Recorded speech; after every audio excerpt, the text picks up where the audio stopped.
So Logan Paul vs CoffeeZilla situation gets a new update, and it looks terrible. You might know the CryptoZoo project Logan launched, which was the biggest scam done by any YouTuber. The CryptoZoo was a crypto app kind of thing, in which you can buy eggs and hatch animals out of it, which will make you money, as you had to feed them and hatch more eggs. Maybe like a farming game. My brain is too small to understand these things. I'll let Logan explain it. CryptoZoo is a blockchain project that I created about a year and a half ago. You buy these eggs on the blockchain and you can hatch them into what are called base animals. And then you can breed your base animals with each other to create fun looking viral hybrid offspring that have a rarity scale. If you hatch a rare animal and you breed it with another rare animal and it yields a rare hybrid animal, that animal then yields and collects a token the longer you hold it. Then when you release it into the wild, you accrue your yield. He's literally talking out of his ass, as even bro doesn't understand what he's saying. He just wants to make it convincing. Nonetheless, after that, his fans put a lot of money into this app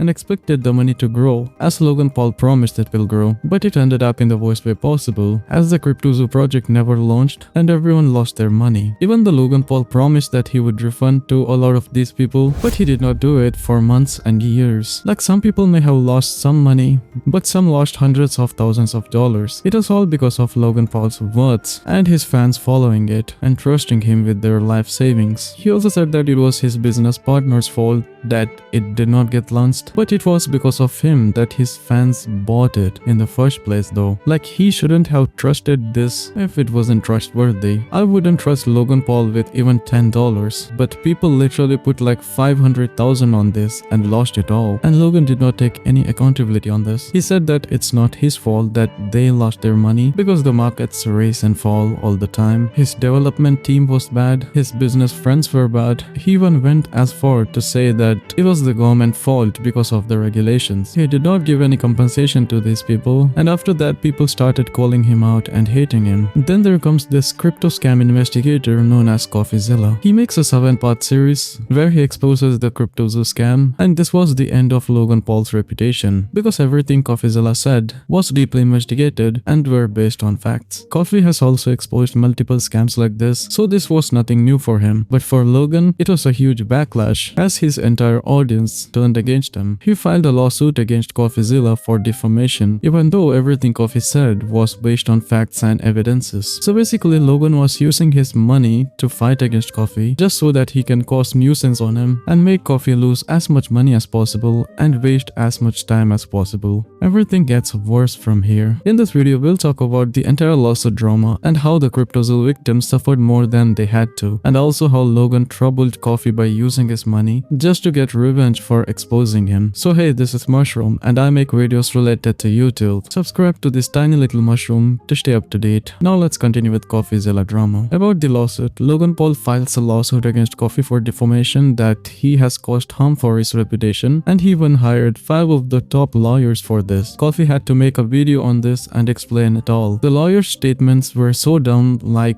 they said that Logan has learned the importance of taking accountability but also does not refund the investors' money. Like, that's sarcasm. The lawyers also say that Coffee is accountable for his actions of defaming Logan Paul's reputation and by intentional false defamation. All these statements are so dumb. The fact is that Logan was fighting against the investors at the same time there was in the court, and instead of paying them back their money, he rather spent it on lawyers and lawsuits. He also rather spent it on suing someone who exposed him instead of the refunds. Logan says that it was his business partner's fault that CryptoZoo did not release, but it was him who promoted it to his massive audience. In the back end, Logan has literally praised Coffee multiple times, but publicly he tries to sue him. Coffee also had an insurance against lawsuits like this, but they denied to pay for him, so he had to pay for everything by himself. So he decides to ask help from his audience. You have to watch this entire video to understand what Coffee had to say and how bad it is. Now let's talk about the update on this. So it's been more than a year of this lawsuit. In the month of July, we get an update. The court calls all the victims victims of CryptoZilla project to the court to explain their story, but the problem was that they lived in different countries and had to travel so much, wasting their time and money to tell their story. Some people lived in Portugal, some in New Zealand, and some in Australia. As obviously Logan had a huge audience and it was a worldwide audience, all these victims said that they would tell their story through Zoom meetings as it was very hefty to literally travel to America. But Logan denies it and he wants them to go through all the pain as possible, as if the suffering was not enough by them losing so much money because of him. Logan is literally the worst human possible. There's no reason why they can't be doing this through Zoom meetings,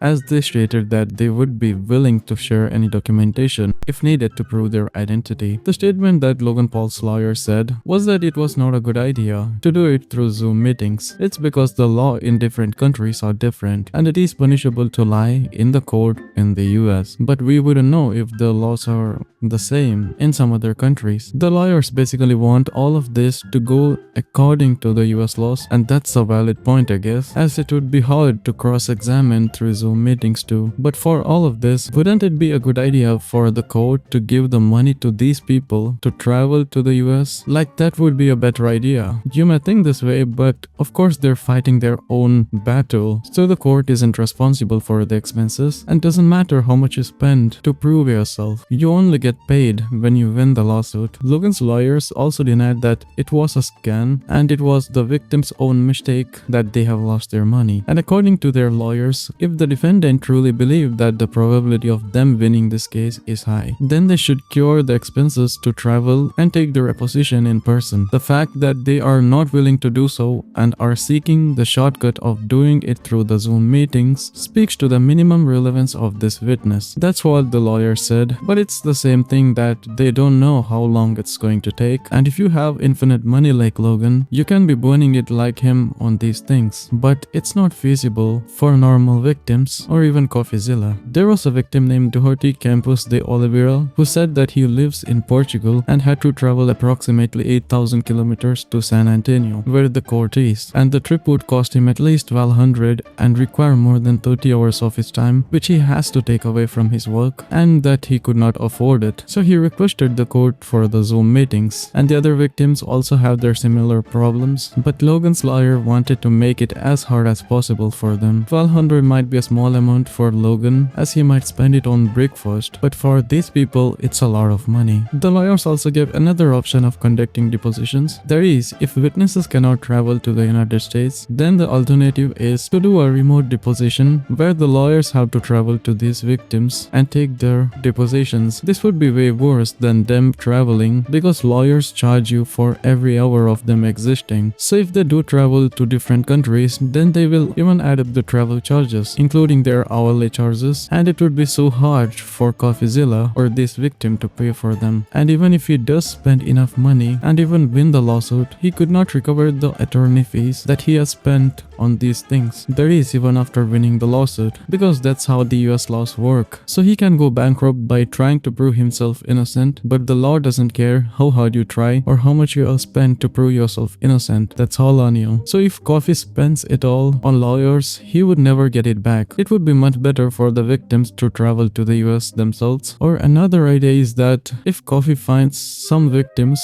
who are from the US itself, so the travel expenses are minimized. After this, just 2 to 3 weeks back from today, a new update comes on this situation and says that he wasn't the only one who exposed Logan Paul. There are multiple other people too, like there were multiple news articles and YouTubers like Penguin Zero, and even the top news articles like BBC News, who were posting about this CryptoZilla scam. And also this situation was trending on Twitter, as multiple Twitter news channels have also addressed this, and that was way before CoffeeZilla made the videos exposing him. So Coffee says, why is he the only one who is being targeted? He isn't the only one who caused reputational damage to Logan Paul. Logan's reputation was very bad from the beginning. Consider the Japanese forex drama and other crypto scams Logan has conducted. So Coffee says that he shouldn't be the only one being targeted, and if the penalty comes, it should be split into all the sources defaming Logan Paul. Logan actually just wanted to show his money power, so he specifically targeted CoffeeZilla because he thought if he could silence Coffee, all the other small channels will stop speaking about him. But it turned out very bad for him, because everyone supported Coffee and Logan's hate stack